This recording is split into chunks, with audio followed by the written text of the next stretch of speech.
আমরা ছোট ক্রিয়েটার যারা তারা নিজের ভিডিও যদি 250 থেকে 300-র ওপরে ভিউজ চলে যায় তাহলে ঘরে লাফাতে থাকি, বাড়ির সবাইকে বলতে থাকি দেখেছো মা বা বাবা 250-র বেশি ভিউজ চলে গেছে, 250 জন আমার ভিডিও দেখেছে।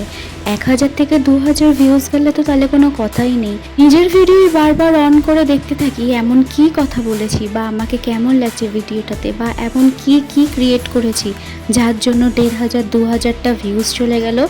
আর যদি লাইকের কথা বলো, 4 থেকে 5টা যদি লাইক পড়ে তার মানে 2 থেকে 3 জন নিজের পরিবারের, বাকি যে 2-3টে লাইকটা বাইরের পড়লো সেটা কে দিল। আর খুশির মাত্রাটা আলাদাই লেভেলের হয়। পরের ভিডিও করতে একটা আলাদাই অনুভূতি জাগে।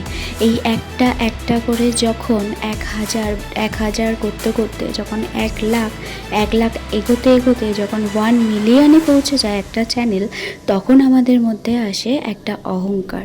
আমরা 1 মিলিয়ন সাবস্ক্রাইবারের একটা চ্যানেল ক্রিয়েট করে ফেলেছি, যার মূল্য বাজারে অনেক, আমার দাম বাজারে এখন অনেক।